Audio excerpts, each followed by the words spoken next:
it's only one who is not being realistic. You understand there's a new dawn in Nigeria, a shift in the political settings of the nation. People desire change, and we have everything that it takes. But the grassroots, but the people with the right sense of mind on ground in the NDC. Once again, welcome, Emeka. But we are concerned about when you say there is grassroots in NDC. NDC, I think some months ago, was when the president of the Senate had to sit down to read and say, oh yeah, we now have the NDC, the national leader, Siraki Dixon. And except you're saying that before that party came, you had already done some background things and then had your grassroots. So again, I was surprised. Young. Yeah, I was surprised when I was even told by Joy that Abia State chapter. And it's a concern for me. But in Abia State, even though you are actually of the Abia State chapter, how rooted are you in Abia State? You see, let me give you an instance of the picture of what transpired at our state congress. Now, at the state congress, the hall was filled up to the brim. And even we had people on the overflow where we had to even put up the display TV for them to actually know what's happening there. Top media giants were on ground. And that was just barely a week now when we did our congress. As a matter of fact, we did our world congresses, we did our local government congresses, and we had all the executive team duly elected through this congress process. The party is barely 2 months, yes. Though it was not the actual time we filled in for the registration. The registration has kicked off since 2017 when the party was being battled on its registration. And the INEC was stating that the logo of the party and that of the APC had a similarity. So the judge of the Federal High Court had to look into the issue and in all transparency told the INEC, you just have to keep this party on board because there is no similarity between the broom and the peace sign. They are totally Let me hold you up to your words. You have just mentioned right now that you have been in the registration process since 2017. Yes. In 2017, which party were you? Well, in 2017, I was in the People's I'm bringing this to you directly because of what you said. We have been in the registration. Okay, so having said so, you said you had an overflow. Okay, in your just concluded State Congress. Yes. Okay. Were these people actually out? I'm going to be asking this out of... Yes. Because politics is not an emotional thing. It is straight to the point. So people will go to the ballot and then cast the vote. But people can actually come out to see what you're doing. Except you're saying that those that came out are registered member of the NDC and you had the overflow. And if yes, they were registered members of the NDC, how did you get this mathematics or whatever? How do you put it? How did you get this this data that all those that came for the state congress till the overflow were registered members of the NDC that will actually assure you of some sort of vote come 2027 polls? Before now, I was in the ADC. And I happened to be the chief of staff to the national league advisor before I came into NDC. I came into NDC 18th of April. And within the time frame of 18th of April to 22nd of April, within my own senatorial zone, I registered a total of 2,500 persons. You see, politics is local. Everyone has who they believe in. Like you can see, there are people who believe in Kwankwaso as a notable leader. There are people who believe in P2B as a notable leader. Some of us are also notable leaders in our local blocks. So when I came into the system, I had a call for a meeting, inform my people, I'm done at this particular point for these so reasons. Right. And I'm now in this very segment. So everyone is like, okay, leader, we move with you. So if in my senatorial zone, within 18th and 22nd, I'm able to register 2,500 persons. That was of last month? Yes, as of last month, before we even did our state congress. Now, picture that for other leaders within that same block. So now you can see the reason why we had an overflow in the hall where we had our state congress. Okay, now the Nigerian Electoral Act has tightened the time frame. Unfortunately, you came in 2 months ago, and do you think that the time frame would stifle a lot of things for you in the political party as when it comes to candidates, credible candidates that would join enough and then contest under, and then finances? What do you say to people who say that do you have the financial backbone? You're bringing in a P2V who does not give shishi and a kwankwaso and all of that. But politics in Nigeria needs heavy finances. Do you have the resources that it will take to challenge head to head? And I'm not even talking about the financial inducement part of it. I'm talking about legitimate political activities. Mm-hmm. You see, politics and political activities being witty on financial expense is as a result of what the party and the individuals in the party come up with. They are parties that run on low expense, and yet they deliver quality service. The parties who run on a high budgeting cost does not necessarily, right? They don't even. Now, one of the parties that will give you a very suitable cost in terms of phone purchase and the rest of it is NDC, because NDC has decided to work on the transparent part. Okay. If you have the ticket, you have the ticket. If the people want you, they want you. Now you can, let me draw a picture for you. When we were heading to the State Congress, a lot of persons were busy lobbying, throwing their monies in and the rest of it. But the entire party structure, majority looked at it. And even before the Congress did, we had several meetings, the State Congress, we had several meetings. And the people were pleased with the leadership of the pro tem chairman.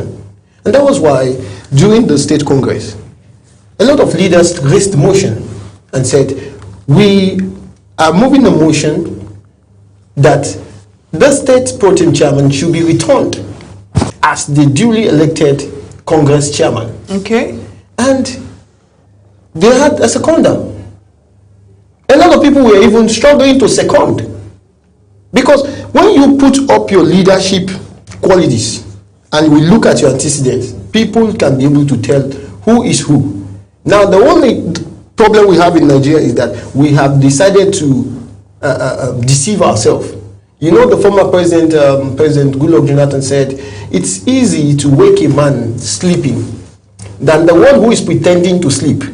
So it's not like we Nigerians, we don't know the right thing.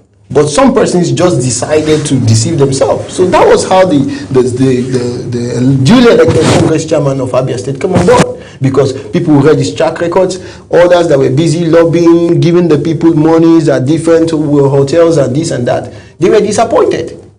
As a matter of fact, there was someone who collected a large chunk of money, and the person in question who was wishing to be the state chairman was like, hey, return my money. You didn't do what I asked you to do. Oh my goodness. Unfortunately, this has seeped. So the people decided what they want. Okay. Right. So it's normal in party system, okay? But I tell you, NDC is working on the path of the true picture of what democracy should look like.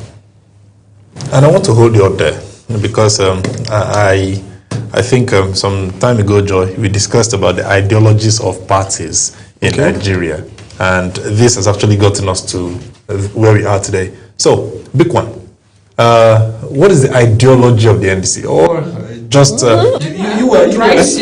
Yeah, exactly. So you left the PDP, you were a member years ago, to the ADC, and maybe you had a touch in the Labour Party, who knows, and then you moved to the ADC. Today you're in the NDC. What is the driving force that moved you from the ADC to the NDC? Is it just Peter Obi, or is it the ideology of the party? And if it is the ideology of the party, what is this ideology? Now, first, we are living at the other side, okay? When I mean living at the other side, you know, there's what we call... We are living at the other side. Yeah, he's I said explaining we were living at the other side. Okay, because when you said we, I was thinking... No, we were living at the other side, the other party. And when we were in ADC, we looked at the ideology of the party, and it was truly of the African part. Now, not until the business men came into the system. I don't mean just the businessmen, I mean the political businessmen. Okay. Yes, those who always use money to venture and push for everything they want without respecting the rules of law. Now, when all these things started in ADC, that was when the whole litigation process, there was abuse of constitution because people want to just live the way they want it. Is that why Peter Obi and Kwankwaso left? Yeah, of course, that was what brought about the various litigations. Okay, no. So I don't think you're quite clear. When you say that political businessmen came into the party, exactly what do you mean, and how did that get the party to such an extent that it's now fragmented? Because it was a beautiful coalition for some of us who were looking for a strong third force, second force, or whatever opposition that would keep this administration on its toes. We appreciated the coalition, the ADC coalition. So when you say this is what happened, please, can you be a bit more clear? Okay, you know, when the real idea of a particular creation is not known, we get to abuse it. Now, the coalition process was just centered on one thing, and which was giving the people the right sense of what governance should look like, okay, against the operations and least performance of the current government. Okay, which is noble. Now, when the coalition kicked off, we forgot about the main ideology of the party, which was baited by Chief Ralph Musu, and we now did it the old PDP stuff. Oh. The bigger gets it all. Now, ADC now became more of family, friend, and to some extent, I would, if I'm permitted to use the word, I'd say mistresses. There was such a thing? Yeah, of course. Of course. So now it now became a settlement point for people's family, people's friend, and people's mistresses. But at that point, what do you mean by settlement? There was nothing to settle. Is it instilled the political party hierarchy? Yes. When I mean this, it's just like draw some pictures where time to time unnecessary committees that don't even deserve to be created, and next thing you see committees being created, and you see people you think someone who you know is in another political space is automatically adopted into the committee, and maybe because he happens to be a close associate of the chairman or something, and it's just been announced. And we're like, okay, what of the internal people who have actually taken this party to heart? Every day they do the canvas for the party, they understand the clear picture of what you want to do. What happens to those people? So you think you were shortchanged? No, for me, I wasn't, like I said, I wasn't shortchanged. You know why I say so? Because I was having an appointment in the party. Okay. And everyone knows I did my own job with due diligence. I'm someone who, when I come out for a particular task, I make sure I deliver. It's just in me. It's just in me. We are Rotarians and we don't joke. So take us back to the ideology of the NDC. Of the NDC. That will give you so much confidence to say, you know what, there's difference here. You could have remained with the PDP, you could have stayed, you could have maybe joined the Labour Party. There were several other parties, but you decided to move to the NDC because there must be some ideological tenets that sit well with you. Yes, NDC, it's a brand new party, and it's more or less like the definition of a new dawn for Nigeria. One of the major things that drive me much about NDC is our motto, which is service to the people. You see, when I came on board, I took out my time to go through the constitution of the party, and I saw the blueprint. If you watch the core value, one of our core values that interests me the most is the justice aspect.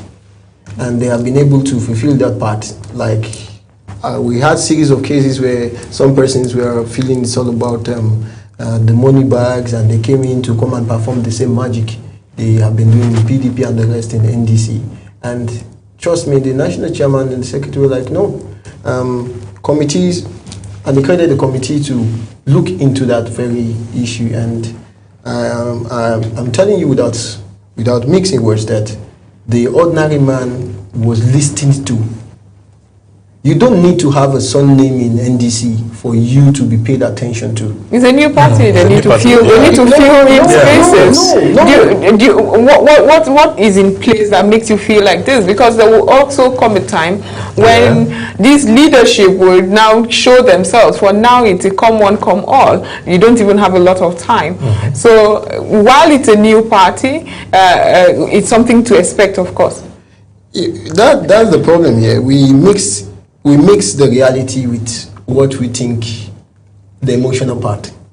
NDC may be a new party, but if I tell you the personalities that are in the party, you'll be shocked.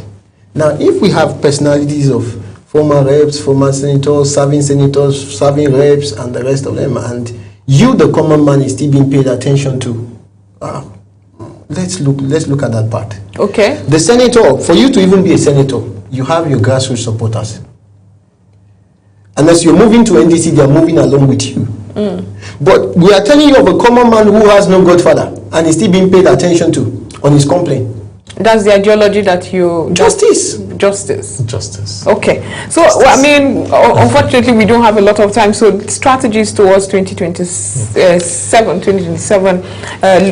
What do you hope how do you hope to strategize in grassroots mobilization, which is most important? You already have a Kwankwaso who has a lot of following. You have Peter Obi who has a lot of following. However, there are some lessons to be learned. These are individuals that came from the Labour Party that's riddled right now with so much internal crisis. We have a Kwankwaso coming from an NNPP that also got internal schisms, unfortunately. What are these individuals going to do, or how is the party going to consolidate these individuals and not make the same mistake they have made, not just in their original various political parties, but in the ADC as well? Well, at our national convention, we had issues that were discussed, and there were 7 major resolutions which we are really looked into: the area of the adoption of the new leadership structure, the ratification of grassroots congresses, the internal democracy reform. We had the approval of the 2027 electoral timetable. Then on the 5th, we had the commitment to security and electoral compliance to make sure we do everything as stipulated by the INEC. We had the unity and anti-defection resolution, which we looked in and said, fine, we understand people are coming from different space. Those coming in from APC, those coming in from wherever, but we're able to reach a very strong consensus to set up disciplinary measure against anti-parties that may be foreseen in times to come, because definitely, there are people with this ideology. If it's not favoring me here, it's time to destroy the entire district. So there are measures being put in on that. But one of the most interesting part was the 7th one we went on, which is the political direction for 2027. Which is? Okay, we are looking I did a drum roll there. Drum roll, please. We are looking at the economic reform. We are looking at the job creation. And this part of the job creation was one of the major things we kick-started at Abia State after the State Congress. As a matter of fact, Abia State, by this week, Thursday, we are starting with the Abia One Skill. One skill. One skill. Right. This is something you're introducing. This is the service we want to give to the people. I told you initially our motto is service to the people. So you don't need to be a member of NDC. All we just want to do is to make sure that everyone has a particular skill him or her could use to... Oh, you're already rolling out skill acquisition plans. Of course, across the 3 senatorial zones. And we have experts on this very field. Is it across board or just Abia State? I'm telling you for Abia. Right. Okay, so my concern with that would be if you don't succeed in the 2027 elections, let's say you don't win at the presidency, will you sustain the Abia one skill?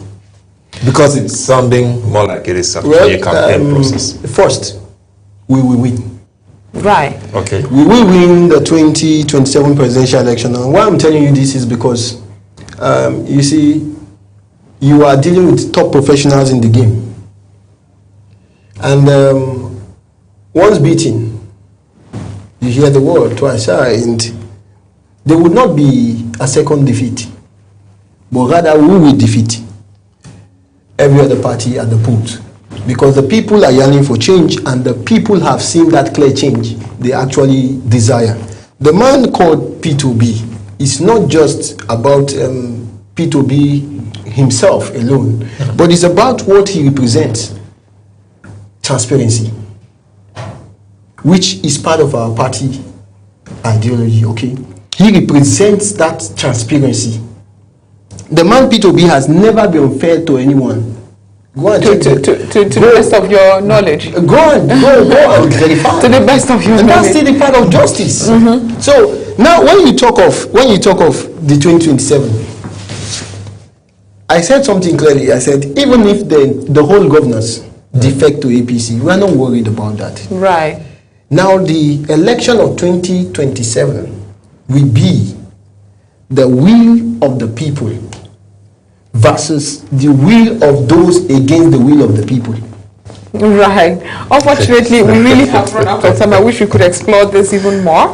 But I wish you all the strength. It's a fairly new political party, so I'm sure there's so much work to be done in not just because I have so many questions. You have to come back sometime, because I mean it's a semi illiterate country. Yeah. A lot of people still would go, when you ask them, what are the political parties in Nigeria? They'll say PDP and APC. Unfortunately, Exactly. that is what you see. For some of us who have these conversations, APC and PDP, you know. And so if you have a lot of work to do, and I wish you all the strength, and I hope you indeed become that formidable thought force that we obviously really need in this country, because nobody, for a healthy democracy, you cannot have just a one-sided political terrain or landscape. Thank you, Mika Okoro, for Thank you so much. We are taking over.